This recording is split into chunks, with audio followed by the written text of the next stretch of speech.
Senhoras e senhores, está começando mais um TreeMindCast por aqui. Esse é o primeiro episódio do ano de 2024. Estamos aqui gravando no futuro. Já conseguimos aqui prever algumas coisas que vão acontecer aqui para o nosso começo de ano. O Victor está chegando aqui com alguns quilos mais gordo. O Zé com o fígado ainda mais fodido. Mas estamos aqui firme e forte para mais um ano, né? Com muita estratégia, com muita coisa que vai acontecer. Esse ano de 2024 promete, porque a gente tem algumas coisas para trazer aqui para vocês super interessantes, tá? Em termos de tendência, novidade. A gente não gosta muito de futurismo, enfim, tendências absurdas. A gente vai trazer coisas práticas, de coisas, inclusive, que a gente aprende, coisas que a gente está estudando o tempo todo. Eu fiquei nos últimos meses agora, não só viajando, mas também emergindo em muito podcast, consumindo conteúdo de origem mesmo, assim, o que os caras do Google estão falando, o que os caras do Face estão falando, que movimentos que eles pretendem trazer. E para a gente não ficar falando só de coisas relacionadas a IA, porque ninguém aguenta, né? Ficar falando o tempo todo de inteligência artificial, a gente vai trazer alguns pontos aqui, principalmente relacionados a ferramentas, coisas que você pode olhar aí para o seu escritório, para a sua agência, enfim, independentemente da sua atuação. Estratégia, muita coisa vai ter impacto na estratégia, então para você pensar no teu business plan, como é que você vai encaixar isso, né? E o impacto das mídias, né? Principalmente essa parte que eu mais gosto, que eu mais tenho estudado, como é que as mídias estão considerando, por exemplo, assim, será que o Google já sacou como fazer a relevância, como recalcular o princípio de SEO, que é aquela questão de você aparecer no Google de maneira gratuita, nas primeiras posições, com a chegada do conteúdo sendo feito no IA? Como é que ele está interpretando isso? Será que as redes sociais, agora que você pode produzir um monte de conteúdo, né, a mais do que você produzir, porque você vai ter mais capacidade de escala, eles vão dar a mesma relevância para um conteúdo feito 100% com inteligência artificial? Tem algumas pistas aí que a gente tem visto do conteúdo que a gente tem captado. Certo? Vitão, Zé, tudo certo? Começando o ano redondo, de boa, tranquilo? Literalmente redondo, de boa. Galera, eu trouxe um tópico aqui para a gente começar já o bate-bola, vocês vão, enfim, cortando aí, vão trazendo, complementando, que ao meu ver é o principal aqui, tá? Eu vou trazer exemplos, aí vocês vão complementando aqui também, tá? Eu acho que o principal é o impacto na estratégia com a utilização, vamos colocar assim, correta de IA, né? Porque tentando trazer um pouco da visão assim para quem está nos acompanhando, assim, ó, a parada vai comoditizar de uma maneira absurda, né? Você vai ver muita empresa, assim como 2023, a gente viu pra caramba já, muita empresa sendo lançada com IA, né? E todo mundo tentando fazer coisas muito semelhantes, porque no final das contas tem pouca gente conseguindo resolver o problema. Isso vai gerar alguns efeitos, né? Eu tenho acompanhado alguns caras falar o seguinte, ó, vai ter muita bosta, essa é a verdade, muita coisa queimando, né, o mercado.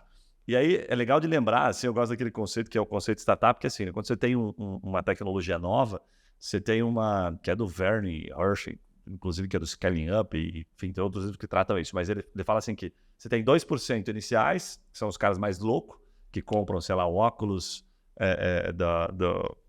como é que é o óculos aquele do Face do Metaverso e tal, quando é lançado, né? E tem os caras que esperam, que são os loucos que vêm depois. Tem os muito loucos, né? Que, surgiu o patinete, o cara vai lá e compra, sabe? O Marquinhos tá mais ou menos nessa leva aí, né?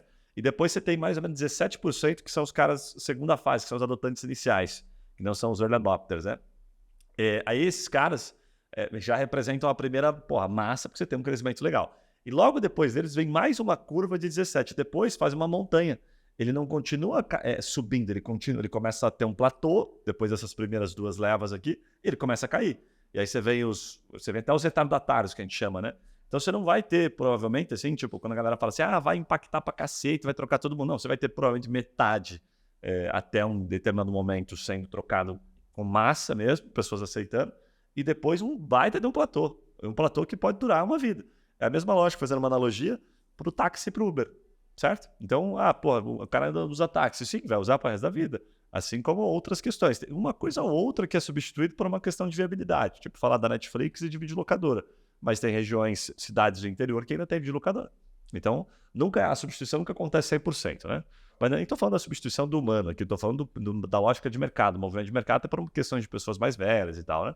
Então, é legal resgatar um pouco isso para entender. Agora, o impacto direto no que eu estou pensando aqui, assim, exemplo, a gente está fazendo aqui uma solução, está usando aquela solução, que é uma solução de gravar o vídeo, criar um avatar da pessoa, da sua pessoa, ou da minha pessoa, enfim, de qualquer um, né? Que pareça o mais natural possível. E isso está muito avançado.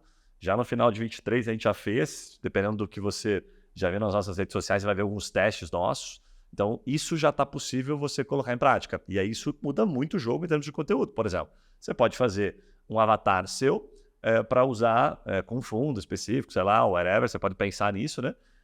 Ou pegar alguém do seu escritório, ou criar um avatar do zero, com rosto humano. Esquece avatar tipo Magalu, esquece avatar do filme Avatar, pensa em uma questão humana mesmo, tá?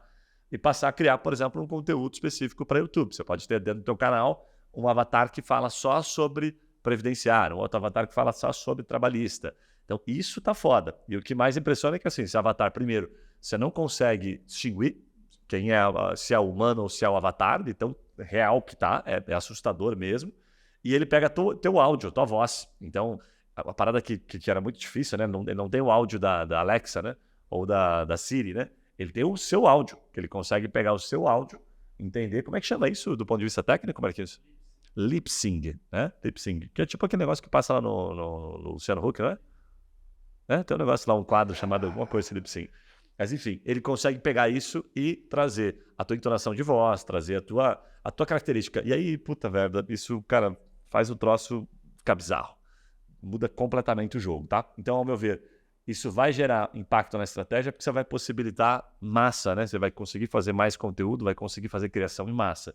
O quanto isso vai gerar performance, a galera vai perceber, sinceramente, eu acho que tá muito mais relacionado a quem tá comandando isso. Então, tipo assim, se você faz o avatar, se você tem a tua voz já no software, né, de uma maneira que as pessoas não conseguem interpretar, o que vai determinar a percepção de um humano ou não? Que acho que aqui é o principal jogo de todos. É o prompt, não só o prompt, mas o script que você vai trabalhar. Então, se você não souber fazer um bom script, vai ficar muito óbvio que é um robô. Se você souber fazer um bom script, puta, vai passar muito despercebido, a galera não vai se tocar nisso e você vai conseguir ter massa, vai conseguir ter o resultado. Senão vai ficar aquela coisa assim, eu consigo publicar pra caramba agora, mas é uma bosta. Aí você tem quantidade, mas não tem qualidade.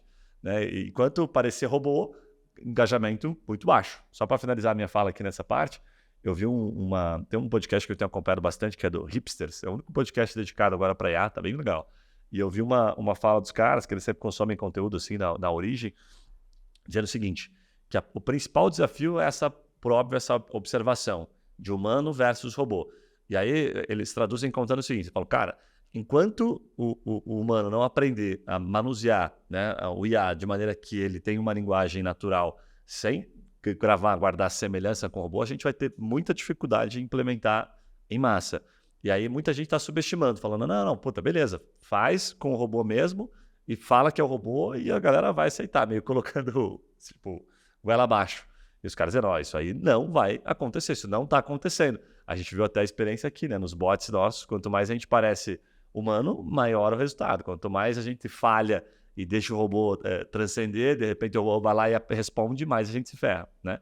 Então, ao meu ver, essa questão dentro do impacto na estratégia, a criação de conteúdo em massa com essas soluções vai impactar bastante. Quer trazer o segundo tópico aqui, Zé, Vitor? O que você acha melhor? Boa.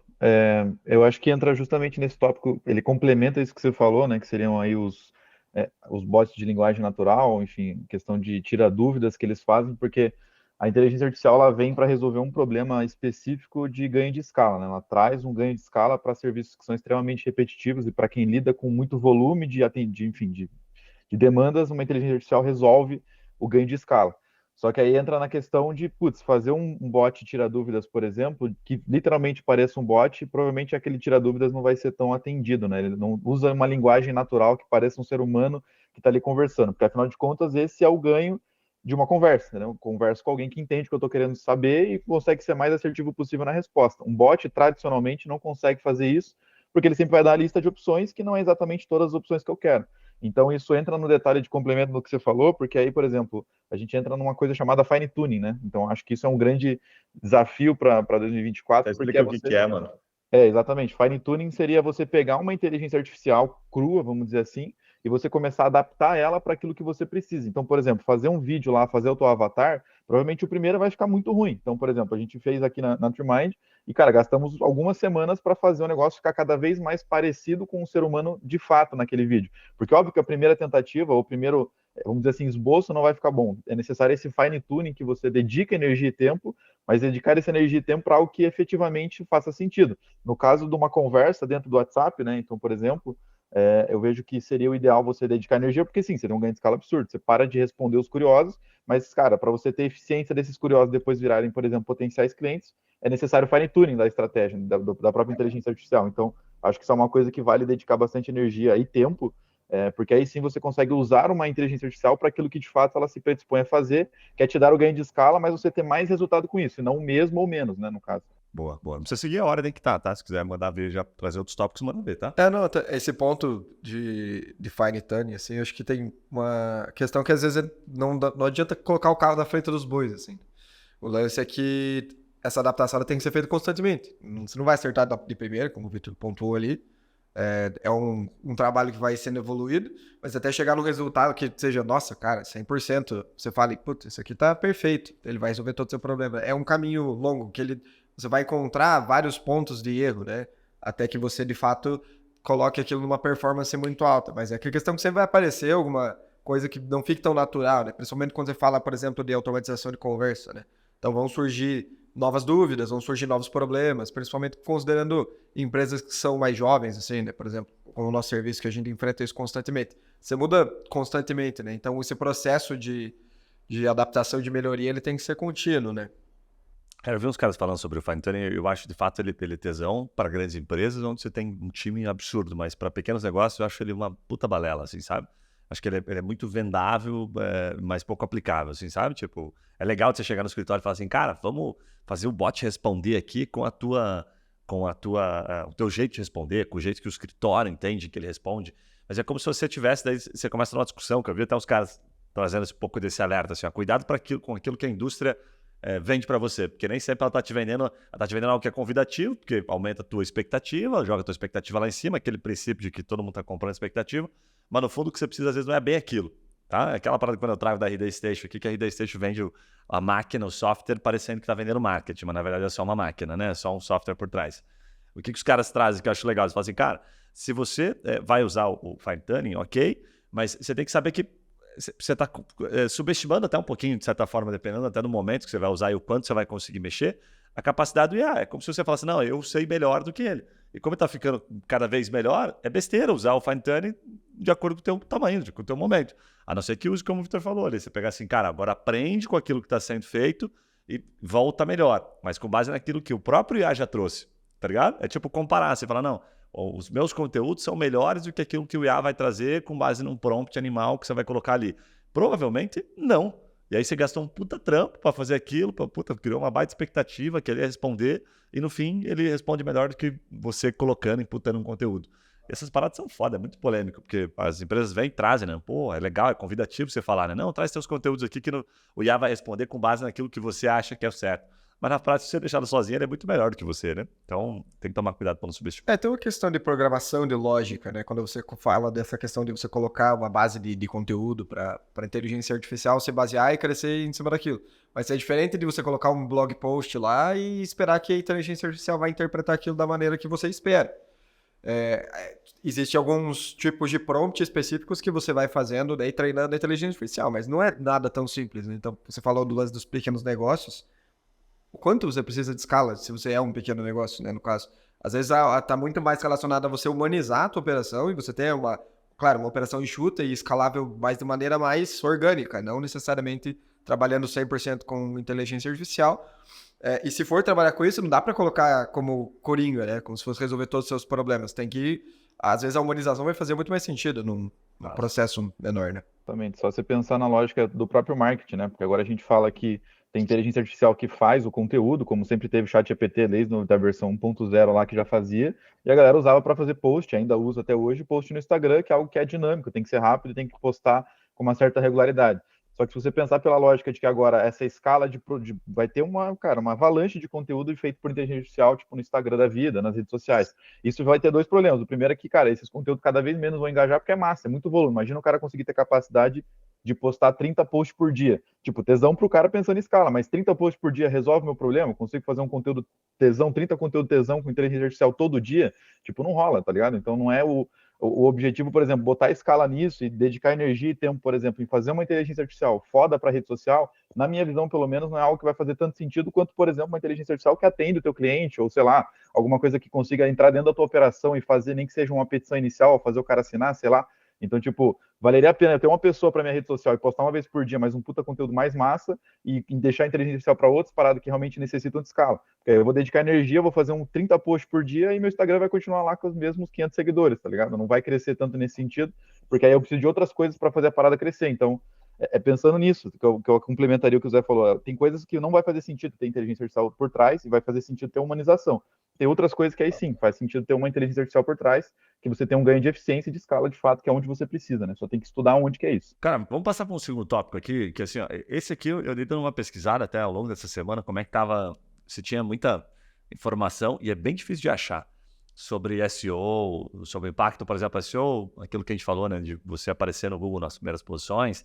Já vou até adicionar aqui o próprio impacto nas questões de campanha de mídia, tá? Segundo e terceiro tópico junto aqui, né? Cara, o que você encontra, assim? Você encontra todo mundo colocando pezinho, SEO muito pouco se fala. O que os caras basicamente falam é que, puta, não subestime o feijão com arroz, né? A gente até fez um teste aqui, uma experiência, e se deu mal. É legal contar essa experiência, porque a gente fez vamos logo no começo do primeiro semestre, o nosso SEO era top, era massa, tinha quase 300 mil de tráfego, estava cada vez mais crescendo, e a gente foi e triplicou a quantidade de conteúdo usando IA. Então conseguimos, dentro do nosso blog, se você olhar, você vai ver isso na prática, né? E o resultado, na verdade, não dá para saber se foi só o resultado do IA. A gente teve um vírus no nosso domínio que matou completamente. Mas também, se não tivesse o vírus, poderia dizer que a campanha a estratégia também não teria funcionado. Né? Então, o que parece, assim, quando você fica olhando as notícias, é que os caras não estão dizendo que estão punindo quem está fazendo 100% com IA, mas, de fato, não está ranqueando, não está melhorando. Tipo, não tem ninguém se pronunciando, dizendo, puta, fiz aqui, deu super certo. É difícil você encontrar isso aqui, sabe? Você encontra os caras dizendo, velho, não subestime, faz o feijão com arroz. Use IA para te ajudar a fazer uma boa estrutura, uma boa pauta, né? Uma boa base do que você vai conduzir ali, do que você vai produzir de conteúdo, um índice, um sumário, whatever, né? E depois, você pode até usar ele para produzir, mas complemente, sabe? Dê o teu toque e tal, porque se você simplesmente produzir aquilo e colocar, não é o que está se mostrando que vai dar resultado.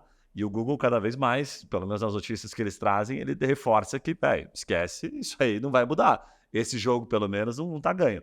O que pode acontecer, pelo menos eu vi um pouco de viés para isso, é que o IA do Google vai, de alguma forma, ter mais benefício. Tipo, sabe, você vai produzir pelo IA do Google, ok, então você tem algum benefício frente às outras empresas. Porque, naturalmente, né, se os caras sentem que estão sendo o OpenAI é uma ameaça para Google, eles tendem a trazer coisas, possibilidades, vantagens dentro da plataforma deles. Eu vi um cara falando isso, um americano, que eu achei massa.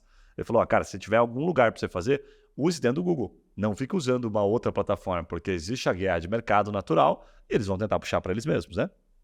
E um ponto aqui adicional sobre Google Ads e redes sociais que eu vi, principalmente o Google Ads, os caras estão muito tímidos ainda, né? Colocando algumas funcionalidades, meio que aquilo que a gente está vendo de mercado, aqui uma ajuda para você fazer um bom copy, uma automatização para você, né, clicar aqui e me deixar fazer automatizações da campanha, mas isso já existia.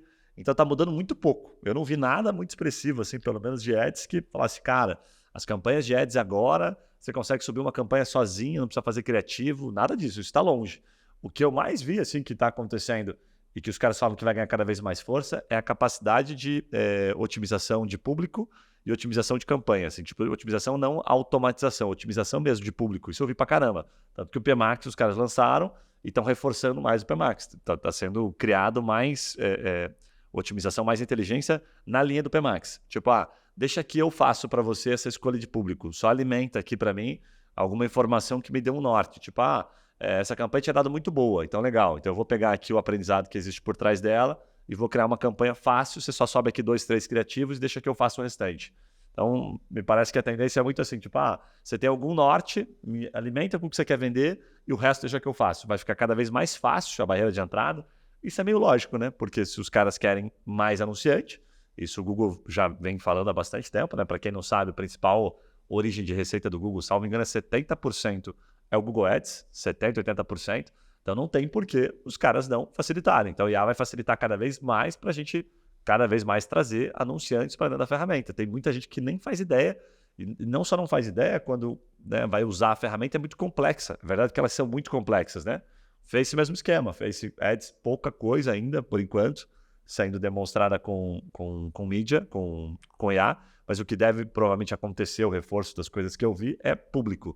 eles deram uma volta, pelo jeito, né, com a LGPD, deu uma esfriadinha, começaram a trazer aqueles públicos que a gente já falou aqui, público de empresa, né, público de pessoas fatiado, segmentado por renda. Então, começaram a abrir um pouquinho mais as possibilidades. No final do dia, parece que a lógica é sempre a mesma. Ajudar com que, né, as ações que eles façam tragam mais gente, gera mais interesse, e com isso eles vendem mais anúncios. No final do dia é sempre essa lógica, né? E tentar ajudar a fazer com que essas empresas pequenas que entram e têm um LTV pequeno para o Google e para o Face, os caras entram, não conseguem vender, vão embora, para de anunciar. Eles têm mais LTV. Como é que eles têm mais LTV?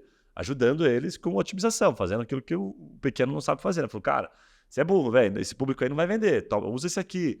Então deixa que eu crio o público aqui, só me dá uma direção. É legal ver a estratégia dos caras, né? Porque no final do dia os caras precisam da mesma coisa que nós, né? Precisam vender mais e fazer com que o cliente fique mais tempo na base. E eu não lembro o número exato, mas o churn, assim, de anunciantes, Google e Face, era bastante expressivo. Não é baixo, assim, era um número bastante expressivo. Tipo, entrantes dentro de nichos específicos, assim, quando você faz cohorts, é muito expressivo. E o principal motivo é a falta de conhecimento. Então, quanto mais os caras facilitam, quanto mais eles geram inteligência de maneira que o cara não precisa pensar, melhor fica para eles, né? Vocês chegaram a ver alguma coisa em termos desses dois pontos aqui? Cara, duas percepções sim, que eu tenho. Uma em relação a SEO. O Google ele já penalizava, de certa forma... O que a gente tinha antes, né? O SEO, ele já era um mercado bem competitivo. É muito difícil você ranquear um conteúdo, né? Ele já era foda você conseguir performar bem se você não tivesse uma boa estrutura. E se você pegar a primeira página de resultado com qualquer palavra-chave, assim, se pegar, sei lá, aposentadoria e prioridade, pegar, por exemplo, um tema dentro do universo jurídico, os conteúdos são tudo igual, mesmo produzidos por seres humanos, né? Então isso já era um problema antes, essa questão de padronização. O que acontece quando a gente tem a entrada da inteligência artificial nesse páreo? É que a gente aumenta muito a margem de competitividade. Qualquer pessoa pode fazer aquilo, exatamente. Então você pega um tema sobre o qual o ChatGPT, qualquer outro, o BART, né, qualquer outra inteligência artificial vai entrar, você tem, tipo, o que era 100 pessoas, agora você tem 1 milhão de pessoas fazendo a mesma coisa. O que eu já notei que fazia uma puta diferença no SEO, que ele sempre ficou muito de lado, e que a maior parte dos players que fazem isso em qualquer segmento. Tipo, você pegar e-commerce, daí você vai ver o blog da Nuvem Shop, outro e-commerce, não sei, essas lojas prontas aí, sei lá. Todos... Shopify, tudo. Você vai pegar um conteúdo sobre alguma coisa dentro de algum universo do e-commerce. Velho, é tudo igual. Os mesmos tópicos, às vezes muda um tópico. É tudo muito parecido. Aí o que acontece? Mas é um ponto que é relevante nisso, né? Pra pessoa saber que faz a diferença no SEO pra caramba. Isso a gente provou aqui já e conseguiu ter muita escala, que é o backlink, né? Fato. Que é conseguir fazer com que outros players, né, outros sites relevantes, publiquem sobre o seu conteúdo. Foi o que mais ajudou a gente no crescimento. A gente fez estratégia de backlinks durante muito tempo e bombou, assim, foi muito tesão, foi muito legal. E além disso, assim, tem dois pontos, assim, né? O que facilita, o que potencializa muito o desempenho em SEO é a parte de SEO técnico. Você tem que ter um site que funciona bem, tem que ter um domínio que é seguro, não pode acontecer situações como ocorreu com a gente, né? Que teve essa questão do vírus com o tempo, ele ficou acho que 30 dias, bem capenga lá o site. Tem essa questão muito importante, mas assim, pensando em estrutura de conteúdo mesmo, o que faz toda a diferença é você ter autenticidade. Isso tanto em rede social, quando que vai fazer diferença, por exemplo, que o Victor falou ali de fazer 30, 40 conteúdos no dia. Cara, o que vai fazer diferença é você conseguir chamar a atenção do público. Porque, claro, publicar em volume é importante, mas você tem que engajar o público, senão o Instagram vai limitar, né, a tua entrega. E aí a gente tem um blog que eu gosto pra caralho, que eu acho muito foda a estrutura dentro aí do universo jurídico, que são o pessoal do Cálculo Jurídico, que é nosso parceiro aí. A estrutura de conteúdos dele é muito mais dinâmica. Então é algo conversacional praticamente. Parece estar trocando ideia com o texto, tá? Às vezes pega um parágrafo, não é um parágrafo propriamente dito, mas uma frase, ele tá uma linha solta. Ele faz uma quebra, ele dinamiza isso. Então, essa parte dentro do conteúdo, ela faz muita diferença, existem formas de você humanizar da maneira que você pensa. Eu uso bastante prompt para produzir roteiro, script, enfim. Mas sempre humanizo no final, sempre dou uma trabalhadinha, porque até você chegar no nível de performance em que a inteligência artificial vai fazer tudo, cara, é um caminho longo, assim. Hoje eu já estou um pouco mais avançado nesse sentido em cima do que eu produzo, mas não é fácil. Tipo, sei lá, a gente tá usando o ChatGPT e outras inteligências artificiais no começo do ano, né? São 12 meses aí trabalhando em cima e aí, enfim, não chegou no resultado em que aquilo vai resolver todos os nossos problemas. Resolve 60%, mas já agiliza muito, né? Traz escala. E dentro do contexto de mídia paga, o que eu vejo que caminha muito, né, que tem caminhado além dessa questão do próprio Google trabalhar o algoritmo deles, né, para trazer campanhas inteligentes como o Max Performance e tal, são empresas que tentam criar esse tipo de automação e tomada de decisão sem depender de pessoas, né? Então, para evitar erro, tá? Como a própria Pareto.io lá, né? Eles têm uma inteligência deles mesmo, eles chamam a Tesla AI, eu acho. E ela ajuda a tomar a decisão, mas de um jeito muito absurdo, assim, sabe? Torna muito visual. Porque às vezes, principalmente quando você fala de uma empresa, um escritório pequeno, que a pessoa não tem o expertise de gerenciar a campanha, você treina a inteligência artificial, né? A empresa treinou para tomar decisões e ela facilita isso para pessoas que não sabem. Então, além do próprio Google, tem outras empresas trabalhando isso em paralelo. Quer comentar alguma coisa aí? Senão passar o próximo tópico aqui, Visor. Não, bora pro próximo. Cara, esse aqui eu ouvi esses dias, também eu tinha visto o cara do Mercado Livre lá no evento Latitude, que é um evento startup legal. E esses dias eu vi um depoimento. Isso aqui é meio chovendo molhado, mas é uma parada que tá cada vez, não sei se vocês têm percebido isso, mas cada vez as coisas estão mais chatas pedindo feedback, né, cara? Puta, Booking, Airbnb, puta, todas as empresas principais, assim, que são essas grandes, assim, né, que o próprio Uber, né, comentei aqui o Booking, mas Uber também é um que, cara, as estrelinhas, não sei o quê, o tempo todo você tendo que avaliar tudo. Então, essa potencialização de depoimento de CX, uma parada que os caras falaram que chamou muita atenção, ele falou assim, tá cada vez ficando mais relevante a manifestação, positiva e negativa. O cliente está ficando cada vez mais solto para falar. Como a gente pede muito, ele não tem problema em falar, né? Tanto que tem cada vez mais surgido canais como o Reclame Aqui. Então a galera tá botando a boca no trombone cada vez mais, não só na rede social, mas também em outros canais. E aí o que as empresas precisam e fazem isso muito bem, né, cara? E nossa, na advocacia, nas empresas menores, isso é muito, muito, muito subestimado. Colher o depoimento. Não só em texto, mas em vídeo. Aqui, cara, esquece, zera IA. Tem nada que o IA possa resolver aqui, né? Aqui é unha mesmo, né? Você tem que ir lá colher, o cara tem que falar, né? Não dá para você simular alguma coisa com IA aqui do depoimento do cliente, por óbvio. Aqui é total humanizado. O que dá para fazer, por óbvio, é automatizar, porque o depoimento, como esses caras fazem. Mas experimenta, por exemplo, reservar um hotel no Booking. Os caras ficam ali uma cara. Esses dias aconteceu isso, alguma viagem que a gente fez. Eu fiquei impressionado, porque não tinha visto até então. Passado 3 semanas, os caras mandando e-mail ainda, pedindo, ei, você não avaliou ainda. Os caras tinham, cara, um funil de avaliação. Nunca foi, assim, tipo, desse jeito, assim, sabe? Parece que os caras implorando para dar uma avaliação.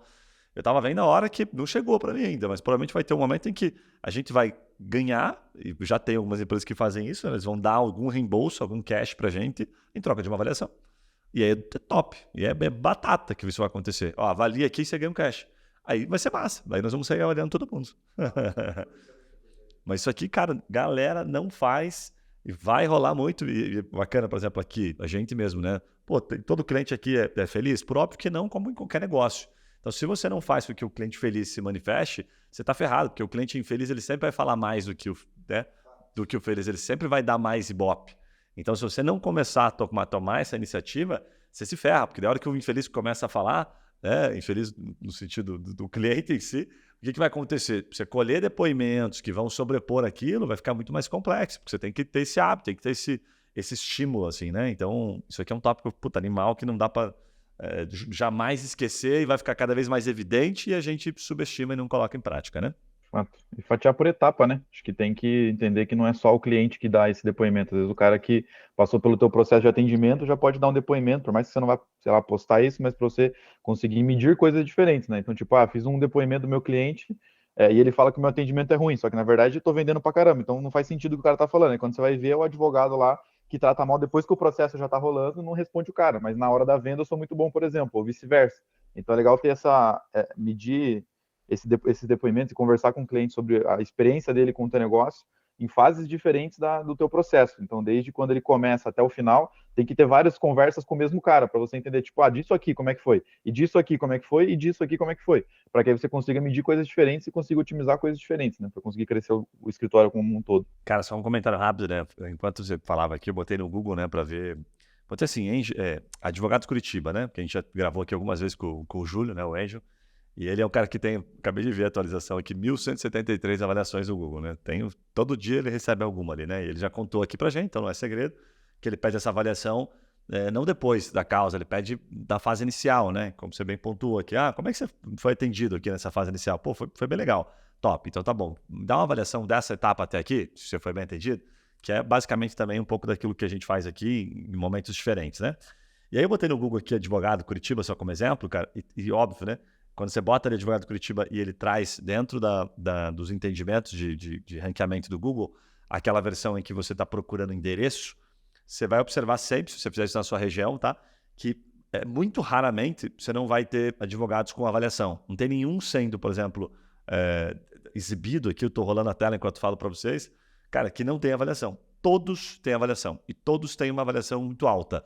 Ele não tem, por óbvio, critério só de quantidade de avaliação, mas coincidentemente os mais bem avaliados ficam lá para cima, né? E aí tem outras relações que ele tira. Então, cada vez menos quem não consegue ter avaliação perde credibilidade, perde capacidade da própria ferramenta avaliar. Porra, quem que é você, né, cara? Será que alguém gosta do teu trabalho?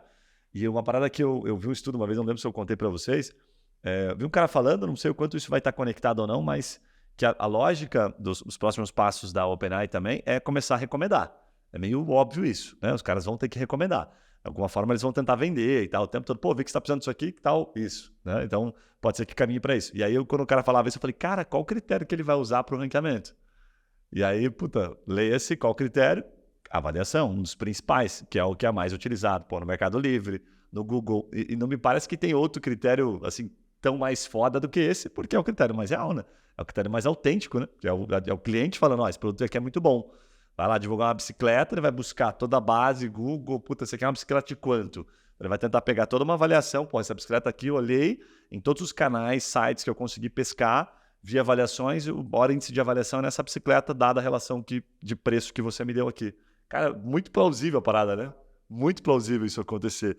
A hora que isso acontecer, é por isso que o Google tá se mexendo também, né? Porque se acontecer isso no OpenAI, eu acho que até vai ficar um pouquinho chato. Imagina, você fez uma pesquisa lá e ele fala, cara, eu vi que você tá querendo isso aqui, pensei em te oferecer esse curso sobre esse tema aqui, que eu tô vendo que você tem um pouco de dificuldade.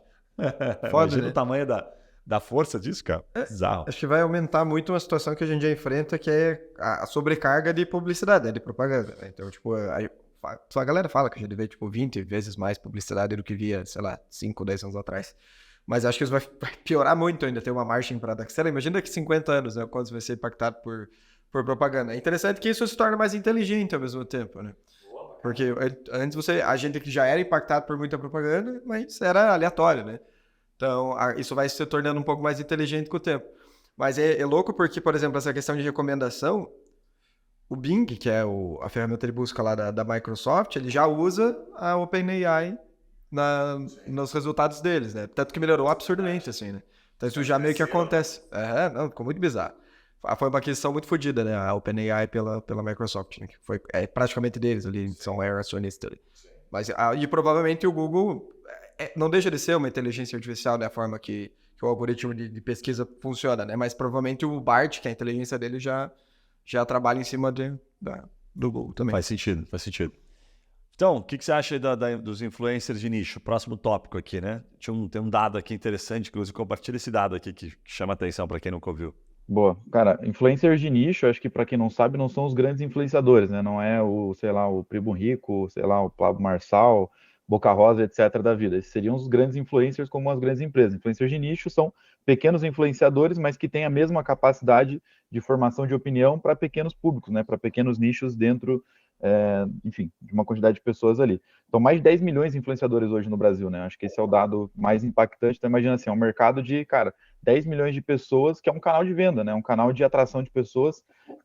A gente pode pegar casos de uso muito específicos que eu vi recentemente, que é, por exemplo, assim, cara, o próprio case agora do Renato Cariani, né? Um cara que, tipo, tá em alta, é um influenciador, tipo, de nicho da musculação, mas é um dos maiores que tem.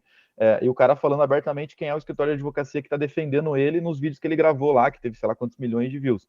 Cara, por mais que o escritório não se exponha tanto em mídia paga, alguém vai procurar quem é esse cara. É tipo quando rolava no jornal, os caras davam entrevista e tudo mais, é meio que uma nova versão 2.0 disso daí. Porque aí alguém falando de você para um público específico que faz sentido para o teu nicho, né? Para você, para o teu tipo de cliente. No caso dele, não sei se foi intencional a parada, mas claramente teve um certo, vamos dizer assim, quem é esse cara que está defendendo esse cara nesse negócio gigantesco que está rolando aqui? E você pode usar influenciador de nicho também para situações onde você, cara, assessora o cara para algumas coisas ali no dia a dia dele e você traz isso como um complemento. O próprio Casimiro falou já várias vezes do advogado dele, que estruturava os contratos, que fazia as paradas, que fez o Casemiro ia virar o que ele é hoje, por exemplo, em partes não ser ferrado de algumas maneiras. Então, acho que isso é um mercado a ser explorado, né? Influenciador de nicho é muito bom porque, cara, ele não é caro, ele ainda tem impacto de mídia, ele ainda tem que ter que se preocupar em ter, tipo, aquele engajamento, né, com o público dele. Então, não pode ser um cara que comprou, vamos supor, tem lá, sei lá, 25 mil seguidores. Ah, é pouco.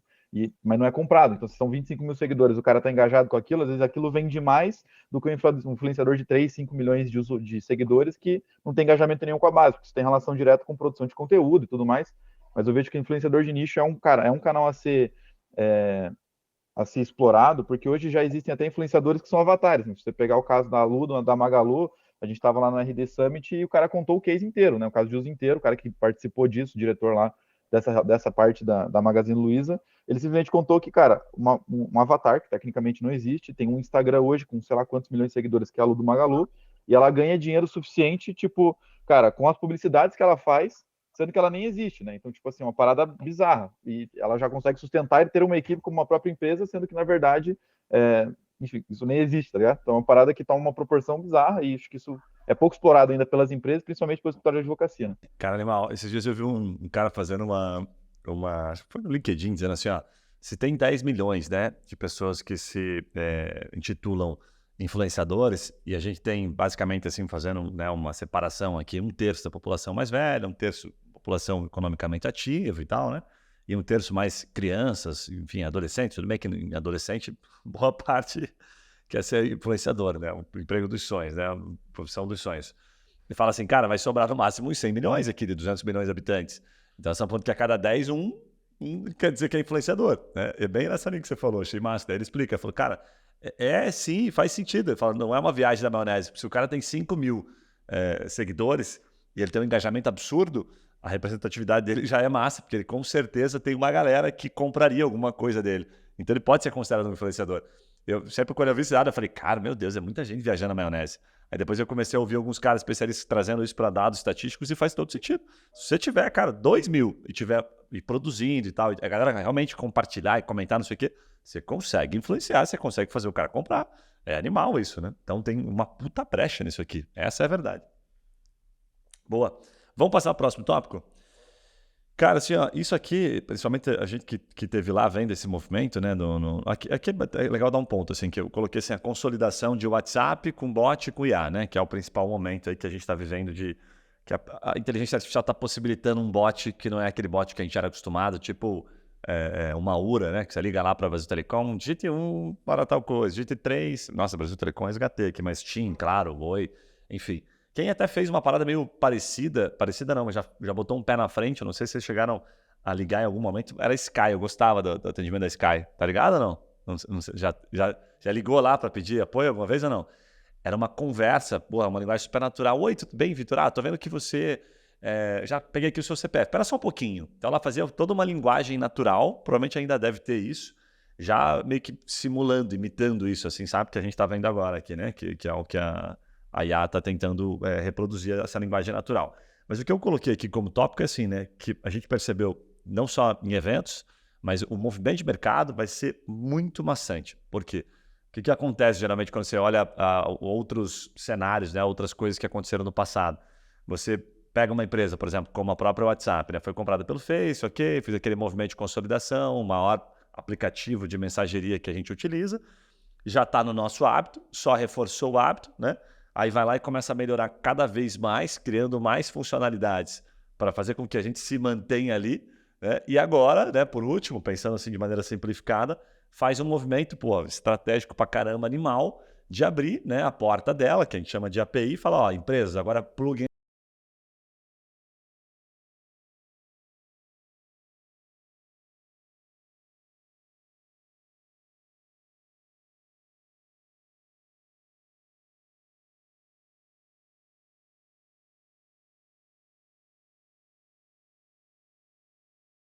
em termos de WhatsApp, da representatividade dele, numa escala absurda do Meta, né? Porque agora o Meta cobra, né? Então, para quem nunca ouviu a gente falando aqui, ele cobra por mensagem das empresas. Então, as empresas estão pagando a conta daquilo que o Meta sempre pagou, né? Porque não era cobrado. Então, criou-se o hábito, depois melhora, né? Para evitar que você tenha enfim, rupturas de utilização da ferramenta, ou que você dê brecha para outros players. Um player que tentou entrar foi o... Como é que é o nome daquela ferramenta lá? Telegram, mas não, porra, o WhatsApp não deu chance. E daqui para frente, cara, só fica pior, vamos colocar assim, porque você não tem nenhum player tentando surfar uma paralela, provavelmente daqui a pouco surge alguma coisa, que sempre surge, né? Alguma coisa que a gente começa a debandar um pouquinho, mas a verdade é que só fica pior nosso vício, porque eles vão melhorar cada vez mais para manter a gente ali dentro. Então, cara, a tendência qual é? Pô, aí você junta isso, momento, né? WhatsApp, puta, animal. Aí os caras abrem as portas, ok. Aí vem IA, que pô, possibilita fazer um monte de coisa, sai do papel, né, de atendimento para um executor de tarefa dentro do WhatsApp. Cara, a tendência é meio lógica. A gente vai viver dentro do WhatsApp resolvendo tudo. Quem conseguir trazer de maneira executável mesmo funções, como a gente mesmo está vendo, né, enxergando isso, pô, vai ganhar vai fazer um golaço. Porque para a gente é um ganho como consumidor. Imagina assim, você, por exemplo, quero comprar sabão em pó. Aí você tem que, ou você vai para o físico, vai no mercado, você entra no site da Amazon e tal. Agora, se você estiver falando com a Amazon ali, né, no próprio WhatsApp, e de repente você bota lá sabão em pó, ela já entende, você quer comprar sabão em pó? É isso? É isso. Tá, tem essa opção, esse aqui, tchau. Pô, para que você vai entrar no site? Tá ligado? Então tem uma tendência animal nisso. A tendência não, já está meio acontecendo, né? Só que está complexo ainda porque não é fácil você fazer com que a IA, que vai possibilitar essa mudança do bot, né, de como era e agora uma linguagem muito mais natural, a complexidade está no jogo de configuração disso, né? Porque cada negócio tem peculiaridades. Enquanto essas peculiaridades existirem demais e o IA não conseguir substituí-las, vai ser uma bosta de implementar. Mas, cara, a gente viu o jogo agora, né? Mudou completamente da IA 3.5 para a versão 4.0. Daqui a pouco, eu vi esses dias um podcast lá no Hipsters, inclusive, do que já se está esperando a 4.5. Cara, os caras começam a contar as coisas e falam, cara, mas tem como ficar melhor que isso? Então você imagina assim, num raio de... Se os caras lançarem uma versão a cada 6 meses, no final do ano que vem, que a gente vai estar, né, vai ter um ano depois desse podcast praticamente, a gente vai estar falando de coisas que a gente nem estava, cara, imaginando. Que os caras lançaram um negócio que viabilizou empresas se conectarem e resolveram uma puta de uma dor que a gente imaginou que ninguém ia resolver. Vai mudar completamente, né, velho? Vai ser um troço bizarro. A gente tá bem no ponto de ruptura, assim, entre as paradas que antes tudo era muito especulativo e tal. Cara, se pegar podcast nosso de março, a gente vai estar falando, não, calma, ainda tá meio capenga e tal. Agora a gente tá num ponto muito de ruptura em que as coisas vão começar a acontecer numa proporção que a gente não imaginava. Ainda assim, que é quando você falou de comoditização, né? Quando vai vir um monte de empresa boa e um monte de empresa merda. O que diferencia uma empresa da outra? Às vezes não é nem a tecnologia, porque a lógica de programação é a mesma, né? Aquela lance da LLM, né? O que vai diferenciar é o tipo de solução que a empresa oferece. Então, quais soluções criativas, né? Que é aquele lance de empreender, né? De você resolver o problema. Se você não faz isso, não adianta, né? Se você só tem uma ferramenta, você vai ser utilizado por outras ferramentas que resolvem problemas de maneira criativa, né? Hoje, por exemplo, a gente tem o próprio ChatGPT, ele acaba sendo quase um commodity, porque ele não resolve nenhum problema específico, né? Você tem que saber usar ele de maneira técnica, né? Utilizando a lógica de prompt, de programação, de prompt mesmo. E a questão de promover uma solução criativa, né? Então, resolver o seu problema, seja produzir conteúdo, seja integrar com o WhatsApp e criar um bot inteligente, enfim, tem várias questões. Mas o que vai diferenciar uma empresa foda da outra é justamente, né, o tipo de solução que ela promove. Fato. A verdade é que é complexo usar, né? É bem complexo usar. Né? A gente gravou um podcast que eu até ouvi um feedback esses dias junto com o Marcelo, né?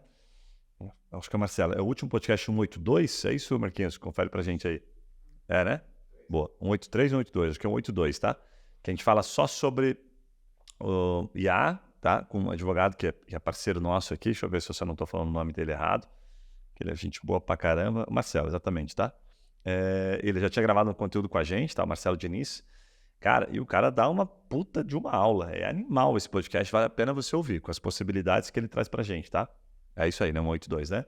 Vale muito a pena, se você não ouviu, que é o de Gaiata nesse, ouça, porque, cara, o que o cara fala ali é assustador. A gente traz um pouco da visão também, daquilo que a gente já está implementando, mas só corrobora aquilo que o Zé falou ali, que é complexo usar, e a hora que eles simplificarem a execução de tarefa. Sabe uma parada que eu enxergo muito assim, ó? Eu enxergo aquilo basicamente que nós estamos aprontando aqui, né?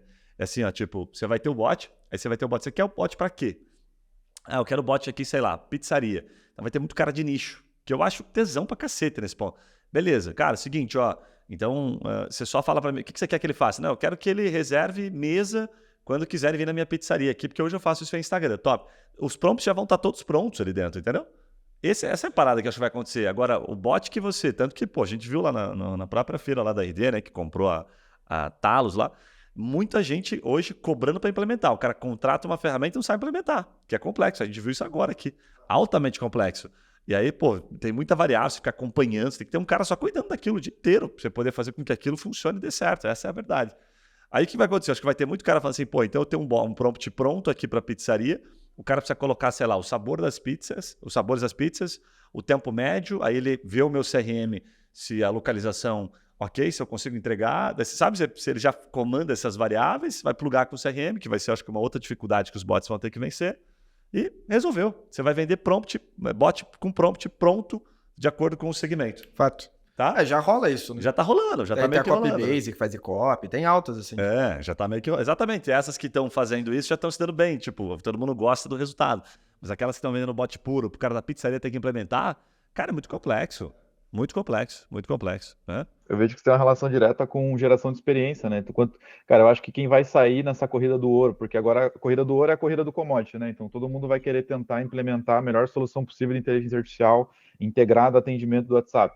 Sai na frente quem consegue gerar melhor experiência para o usuário, porque pensa só, isso que o Gui falou ali, e o Guizé também trouxe, são as regras do negócio, né? Então é como se fosse assim, na minha visão, cada negócio tem uma regra, até quanto de desconto eu posso dar, quais são os meus produtos, como que eu vendo, e blá, blá, blá, cada um tem as suas regras do seu próprio negócio. Isso é como se fossem os ingredientes para você fazer uma receita que funcione.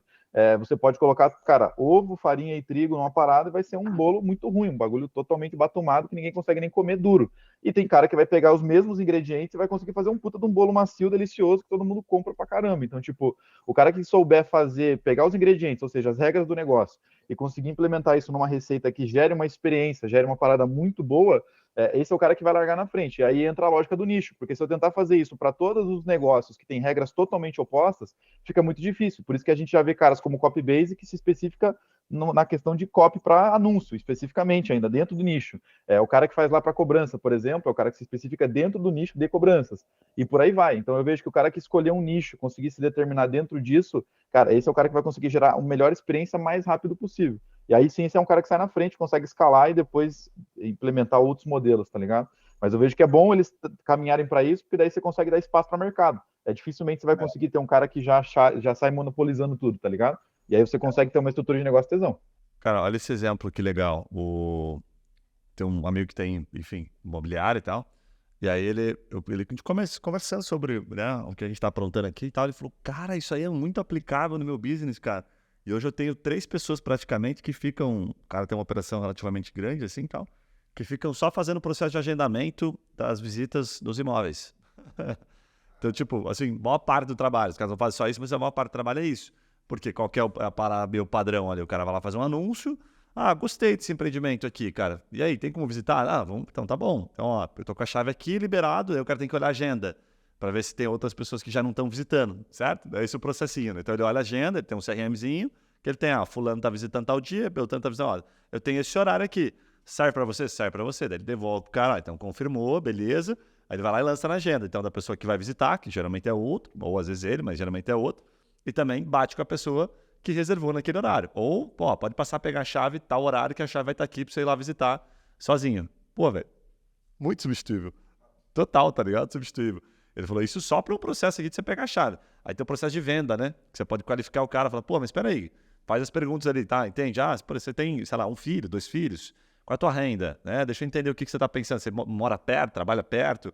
Aí você pode construir uma linha de pensamento ali com ele e também as variáveis do perfil do cliente, né? O ICP dele, para entregar para ele, para indicar para ele só imóveis que façam mais sentido. O cara puxa na base. Cara, então, a gente trocando uma ideia assim de meia hora, cara, você vê muitas coisas altamente substituíveis, assim, substituíveis no sentido da pessoa não precisar fazer aquilo, né? E ela poder, sei lá, e só fazer a visita com o cliente, porque isso não vai substituir.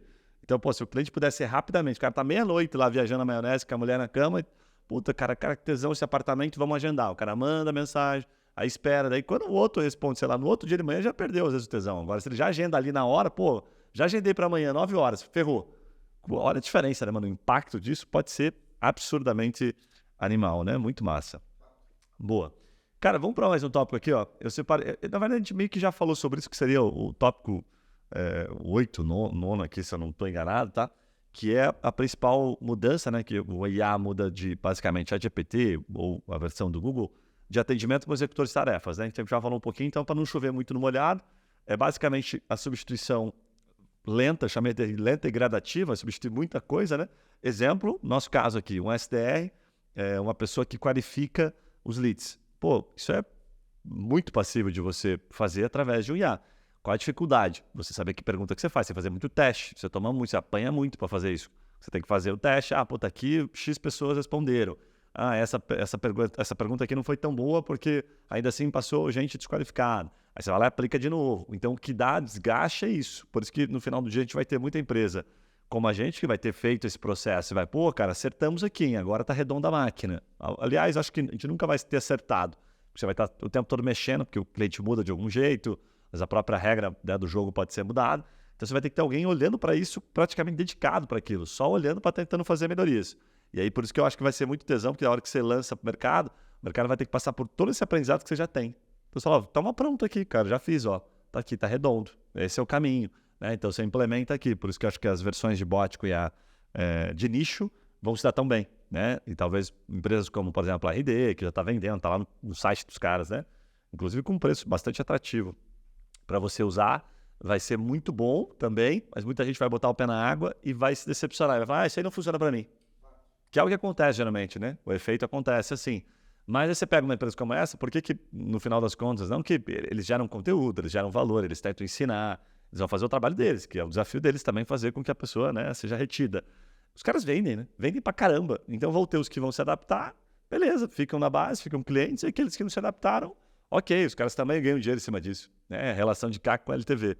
Então, os caras são foda, né? Sabem fazer o negócio acontecer. Boa. Cara, caindo para a reta final aqui, acho que tem 2 tópicos que eu separei para finalizar. Um deles é CRM. Tá vindo para cá um podcast recente agora sobre CRM, sobre as lógicas de CRM, né, as complexidades disso. E o efeito de comunidade. Primeiro sobre CRM, tá? Aqui, pelo menos a minha contribuição de 10 centavos aqui eu passo para vocês. O nosso time aqui, inclusive, um negócio interessante, né? O nosso time de produto, ele faz muita pesquisa, né? Vai falar sempre com os clientes, tanto cliente interno quanto cliente externo, cliente que não é cliente nosso ainda, né? O cara que consome, sei lá, outros softwares, consome, sei lá, uma Astré, consome Jus Brasil, que é cliente de outras empresas. Qual o objetivo? Qual a finalidade? Entender quais são as dinâmicas do dia a dia, quais são as ferramentas que ele utiliza, né, nas composições de tarefa que ele tem. E é bacana, a gente foi surpreendido, né, com a quantidade de funções, quantidade de ferramentas que cada um utiliza. Então, até depois eu fui dar uma olhadinha nisso que eu fiquei meio encucado, assim, falei, cara, mas beleza, mas e o conceito One Stop Shop, né, tipo, que é o conceito de você ter tudo em uma só ferramenta, né? Aí quando você começa a estudar, você começa a ver um pouquinho do seguinte, ele fala, tá, mas por que então uma empresa como a SAP é tão grande como aqueles caras são, que eles são gigantescos? Se essa lógica de todo mundo ter uma ferramenta isolada para cada coisa fosse, né, tipo, total abrangente para todos os negócios, para todos os segmentos, não existiria uma SAP e outros tantos grandes. Estou usando a SAP aqui que é mais fácil, né? A SAP e tem aquela outra que é mais comercial lá, como é que é o nome? A Salesforce. Daí, quando você entende a parada, o que acontece? Você vai ouvir os especialistas falar, você fala assim, cara, é muito simples a lógica. O cara que é muito grande, as empresas que são muito grandes, elas sofrem muito mais porque elas sabem o que ela está sofrendo. Tipo, ela tem consciência de que ela perde informação e dado que é extremamente relevante para tomar decisão. O pequeno nem sabe, porque não tem consciência. Daí o cara falou isso, eu me senti um burro. Eu falei, cara, faz muito sentido. Eu falo assim, então o pequeno perde o dado. Ok, mas ele não tem consciência, porque ele não sabe trabalhar o dado. Para ele tá tudo bem, não sabe o que está perdendo. O grande não. O grande tem gente. E aí eu aprendi uma outra parada lá, que eu acho que esqueci o nome da abreviação, mas que são os softwares só de gestão de dados. Só de gestão de dados. Ele só dentro do software de dados. É tipo isso, mas é uma outra... como se o CRM é C alguma coisa, CMO, tem uma sigla para isso, que eu não conhecia. E os caras falam assim, ó, que eles usam essa dentro, vamos pegar o Salesforce ou o SAP. Aí os caras botam, existe essa sigla ali dentro de algo, dentro daquela própria universo de software que já é um integrador, que tem tudo ali dentro só para análise de dados. Cara, é bizarro a parada, é bizarro a importância que os caras dão para isso. E aí isso meio que responde a charada, né? Fala, claro, quando você é pequeno, você não vai dar bola pro negócio, você não tem consciência sobre aquilo, então você vai sair contratando tudo que parece que resolve o teu problema. E aí você contrata um monte, você fica correndo atrás do rabo, até que você começa a ver e falar, isso aqui não presta, isso aqui não presta, isso aqui eu comprei e parei de usar. E aí você vai ficando só com aqueles que realmente conseguem prender a tua atenção. Já o grande não pode se dar esse luxo. Tanto que é complexo pra caramba você trocar, né? CRM tem um LTV muito grande, né? Então, acho que como CRM, o que vai acontecer muito, ao meu ver, é que vai ter bastante CRM tentando ainda fazer esse processo de ter mais coisas dentro dele, principalmente os CRMs jurídicos, né? Como as próprias empresas aí que a gente é parceiro já estão se movimentando para isso. Tem um monte aqui, então é até chato a gente falar os nomes, né? Mas, por exemplo, a própria Preâmbulo, que já gravou podcast, a gente pode falar, porque a gente gravou o podcast com eles também, né? A inauguração do podcast deles. Estão trazendo Preâmbulo Bank, estão integrando um monte de coisa na ferramenta deles, porque eles já têm um LTV alto, sabem que os grandes escritórios é difícil, que é o perfil do público deles, né? Sair da ferramenta. Então, ao invés deles ficarem lá e contratar outras pequenas, eles olham e falam, pô, meu cliente está querendo isso aqui, está querendo chat agora, WhatsApp dentro da ferramenta da Preâmbulo. Eles vão lá e vão botar o WhatsApp dentro da ferramenta da Preâmbulo. Então, nos grandes, esse conceito vai continuar acontecendo, já está acontecendo. E nos pequenos, o jogo segue o jogo. Todo mundo criando soluções específicas e todo mundo contratando, achando que aquilo soluciona, né? Sem ter cruzamento de dados. O que vocês acham disso, cara? Viagem na maionese ou não? Eu gosto bastante desse conceito de one-stop shop. Primeiro por essa questão de você centralizar parte de dados, né? Então, essa questão de diversificar muito em ferramentas, às vezes você tem ferramentas que resolvem problemas muito específicos e você cria outro problema, porque sempre uma ação está relacionada à outra. Geralmente, quando você tem um monte de ferramentas separadas, você tem um processo meio frágil, porque sempre tem alguma ação que está relacionada a outra ferramenta. Então, esse conceito do one-stop shop é muito bom para isso, principalmente quando a gente pensa em venda. É interessante porque tem uma lógica que já ficou até redundante de se falar, mas é que é muito mais caro você vender para um cliente novo do que para o cara que já comprou de você. Isso seja no modelo de negócio de recorrência, como é o nosso, ou diferentemente para um advogado, por exemplo, que são atendimentos mais pontuais, né? Dificilmente você vai vender, sei lá, 10 vezes para o mesmo cliente no mesmo ano. A não ser que o cara seja muito problemático, assim, o cara gosta de processar a empresa como consumidor, como trabalhador, enfim. É difícil, né, como advogado, a não ser que você venda para a empresa, você ter esse nível de recorrência. Mas ainda assim, se você se relaciona com o teu cliente numa ferramenta que ela permite você centralizar processo de venda, de relacionamento, de pós-venda, enfim. Cara, isso aí potencializa muito a economia no custo de aquisição de cliente, né? Vai trazer um rendimento de orçamento maior para ações de marketing, enfim. E vamos pegar, por exemplo, um Salesforce, ou o próprio HubSpot, essas ferramentas que a gente tem, que tem várias funcionalidades centralizadas, você tem ferramentas de marketing dentro disso, né, que facilitam o teu relacionamento. Então, isso traz uma gama de possibilidade muito grande. E a gente falou agora há pouco do WhatsApp, o WhatsApp ele está se tornando quase um sistema operacional da vida, assim, porque o que eles fazem? Né, hoje, não sei se já notaram, mas agora tem aqueles canais que você pode seguir dentro do WhatsApp, que além de você ficar fuçando, né, fofocando a vida da galera que posta story lá, os statusinhos dentro do WhatsApp, você ainda pode seguir lá o Mark Zuckerberg, grandes empresas tipo a Globo. Eu vi time de futebol que já tem canal dentro do WhatsApp. E é diferente, porque o cara é como se fosse uma mensagem, né? Muito parecido com as comunidades que tem dentro do Instagram. Isso é interessante, porque você vê que a Meta, né? O que eles estão fazendo? Eles estão centralizando muitas formas de relacionamento dentro de um único aplicativo. E aí as pessoas começam a se engajar com aquilo e ficam dentro, né? Você vai conseguir vender essa questão que você trouxe ali de recomendação de produto e tal, isso vai ficar cada vez mais forte dentro de todas as interfaces, né, de grandes empresas como a Meta. Então, é aquilo que a gente sempre fala. Por onde que as empresas de grande proporção dessas big techs estão olhando? Cara, é para isso, sabe? Então, por mais que, dadas as proporções, se você tem uma empresa menor, talvez fique caro, porque não é barato. Né? Geralmente, esses one-stop shops são caros pra cacete. Assim. São caríssimos. É bem mais caro.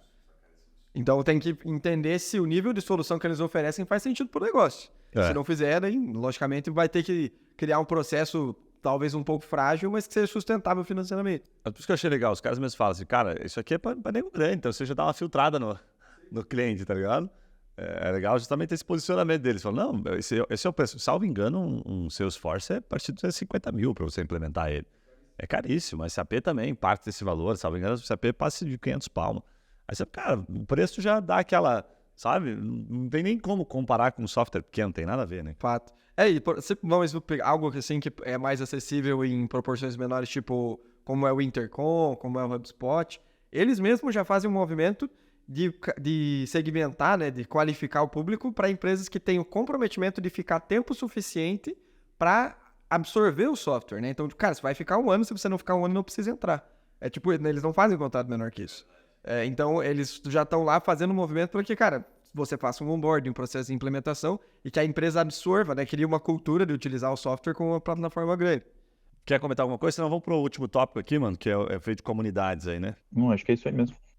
Cara, esses dias eu participo lá da G4, né? Daí teve uma palestra lá interessante, que os caras estavam falando um pouco enviesado, assim, né? Mas tudo bem, mas faz sentido, ele trouxe um dado que eu achei legal. Ele falou assim, cara, que cada vez mais o senso de pertencimento vai ganhar força, né? De pertencimento no sentido de você ter que pertencer a algo. Então, os caras fizeram um paralelo animal, assim, sabe? Então, você fala, cara, como é que foi o pertencimento, né, do ponto de vista espiritual? Igrejas e mais igrejas e religiões e ultra específicas e tal. Aí você vai para o movimento de sexo, né? Daí você, cara, agora eu nem sei direito os nomes, assim, né? O solteiro, casado, o relacionamento aberto, e aí começa essa mudança de transgênero, cisgênero binário, não sei das quantas. Você fala assim, é tanta ramificação, achei legal os caras trazendo assim, um movimento, eles mostraram a quantidade de variáveis dentro da vida de uma pessoa para ela ter possibilidades de se sentir pertencida de alguma forma. Ela fala assim, eu sou então transgênero, binário, não sei das quantas. Eu falei, caraca, velho, porque os caras foram ramificando tanto que é para você se encaixar em alguma coisa. Não me encaixar agora, eu me encaixo aqui. Aí no ponto sexo você se encaixa numa coisa, aí depois você vai, sei lá, vida profissional. Então eu sou, sei lá, um X, XYZ, babá, então me encaixo nessa turma aqui. As ramificações estão ficando cada vez mais amplas, assim. O cara trouxe uma visão muito maluca, assim, né? De religião para sexo, para vida pessoal, assim, esportes, mesmo esquema. Aí você tem lá, vamos supor aqui, é uma parada que o cara trouxe também, né?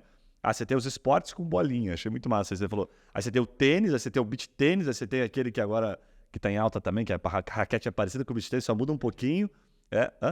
Badminton, acho que o badminton o squash, cara, juro pra você, ele mostrou uns 5 esportes, assim, daí tem mais um bombando agora que não é o squash, que era uma quadra livre, que também é com bolinha tipo de beach tênis, que era uma quadrinha, parece uma menor de tênis, os Estados Unidos bombando. E caramba, velho, você fala, caraca, onde é que vai parar isso? Ele fala, é tanta ramificação que você não vai ter escolha, é mais ou menos assim, para não se sentir pertencente a alguma coisa. Sacou? Você fala, puta, animal isso, né, cara? Porque de alguma forma é tesão, porque isso gera vida, gera felicidade, né? É top, você fala assim, não, religião, cara, me encaixei com isso aqui, ó. Sei lá, religião, whatever. Daí o esporte é esse aqui. Não vai ter opção. Você vai ter que se sentir pertencido. E aí os caras trouxeram esse paralelo para dizer o seguinte, olha, no universo de networking, de negócio, também esse efeito vai acontecer. Então você está tendo um monte de criações de pequenos grupos, de comunidades. Teve até um parceiro que nos procurou aqui agora, que é uma comunidade de Curitiba, de previdenciário, específico para pessoas que atuam na causa de RMC. RMC e RCC. Entendeu? Então os caras têm uma comunidade dedicada para isso. Eu falei, cara, faz muito sentido. E assim, sei lá, umas 200 pessoas. Só dentro de uma causa, de uma variável dessa causa aqui. Acho que era RMC, não lembro se era isso, mas acho que era assim. Cara, eu falei, caramba, velho, como assim? Ele falou, não, e tá crescendo, ó, todo mês entra mais 30, 40 para essa comunidade que dedica-se para essa causa. Você falou, não pode, velho. Não, e a gente faz encontros, a gente faz, sei lá, uma vez por mês, a gente faz as mentorias e tal. Eu falei, cara, você tá de brincadeira comigo. Sabe, tipo, nicho do nicho. Então, na prática, eu trouxe esse ponto aqui, porque a gente vai ver muita coisa disso, e o que eu acho que é legal? Como você vai ter uma ampliação muito grande disso, essas comunidades vão ficar cada vez mais acessíveis, né? Então, não vai ter só comunidade cara, você pode entrar em várias comunidades diferentes, que você vai ter que pagar um valor, porque esses caras vão estar administrando, como essa que eu falei agora, tá? E aí você vai pagar um valor, vai participar de diferentes comunidades, mas cada comunidade com um nicho específico. Aqui eu, retiro isso, eu extraio essa informação, extraio esse relacional, essa possibilidade de negócio. Desse outro aqui, eu extraio essa outra porção aqui, sabe? Então, puta, animal, cara. Quando você vê essa parada acontecendo, assim, você olha o dado, né, a estatística disso, por alguém que fez o estudo de mercado, falou assim, ó, tá acontecendo, já é real. Olhe para a sua vida, olhe para os seus hábitos, né? Aí quando você olha e fala, realmente, eu faço parte de algumas comunidades, talvez eu entre em mais comunidades ainda agora que eu estou vendo tantas possibilidades atrativas, né? Tá cada vez mais atrativo. É louco isso, né? Isso reforça o que a gente tá falando sobre os influenciadores de nicho, né, cara? Porque tem uma relação direta. Toda comunidade tem uma figura mais centralizadora de influência, né? que é a pessoa que causa aquele... Às vezes não é uma, às vezes são algumas, né? Mas o que a gente vê é que essa questão da comunidade, ela está muito relacionada a essa questão de pertencimento, né? De pertencer a um grupo, ou vários grupos, né? No caso, acho que hoje em dia, dificilmente você pertence a um só, né? Mas, além disso, tem essa questão de que você conquista a confiança de uma pessoa, porque você cria uma identificação muito grande, e aí isso cria um potencial gigantesco para você vender dentro daquele segmento, né? Pensando, né, no marketing de influência. Fato. Legal. Galera, é isso. Bons pontos, hein? Porra, vários pontos legais aqui para começar o ano, bastante coisa boa. Então, para você que nos acompanhou até aqui, esse é aquele momento que a gente fala, pô, cara, não esquece aí, compartilha já com o brother da advocacia, com uma pessoa, né, que você admira também, que você gosta de dividir conteúdo, conhecimento. Manda para ela, porque tem muitos pontos aqui para refletir. A gente tem... A verdade é que está cada vez mais difícil você saber o que você prioriza, né? Então, com todos esses tópicos aqui na mesa, você começa fazendo o quê? Então, acho que o principal ponto é começar estudando um pouquinho, né? E aí definir aquilo que você vai colocar de acordo com o teu momento em termos de negócio. Eu gosto, por exemplo, daquela fatia trimestral, né? Então, vou fazer por quarter. Esse quarter aqui, vou dar um ênfase, por exemplo, em influencer, que é uma coisa que a gente também está olhando aqui, sabe? Pegar os influencers de nicho. Tem que estar relacionado com a tua capacidade financeira, com a tua capacidade de execução, o tempo que você tem disponível, certo? E realmente a gente fala que a fruta está mais perto do pé, né? Assim, está mais fácil eu fazer algo, por exemplo, começar a colher depoimentos, que eu acho que é super importante, tá? Então, tudo bem, então eu vou colocar isso como uma priorização e vou criar um hábito em cima disso, porque vai dar trabalho, você vai ter que cobrar se você tiver uma equipe, você vai ter que lembrar de mandar mensagem para o cliente se você faz isso sozinho. Então, dá para você fazer isso, mais influencer, mais WhatsApp de bot com IA, mais não sei o quê, mas não dá. Você vai ter que escolher alguma coisa, criou o hábito, priorizou, ótimo. Daí no segundo trimestre você bota uma outra coisa. E assim vai. Se chegar no final do ano, você colocar 1 por trimestre, já tem 4. Provavelmente de 4 que a gente falou aqui, você tem coisa pra caramba. Já não é mais que suficiente, assim, sabe? Tá animal, assim. Então você já vai ter um puta resultado. Certo? Então não esquece de compartilhar, manda feedback pra gente. Espero que você esteja com a gente também aí ao longo desse ano. Esse ano bastante produtivo, ano que promete muito, economia reaquecendo. Então temos muita coisa para trazer aqui, bastante novidade que a gente vai estar implementando. Não esquece, segue a gente e não deixa de mandar o seu feedback, que faz toda a diferença para nós. Certo, rapaziada? Para cima, um abraço e a gente se vê nos próximos podcasts. Valeu!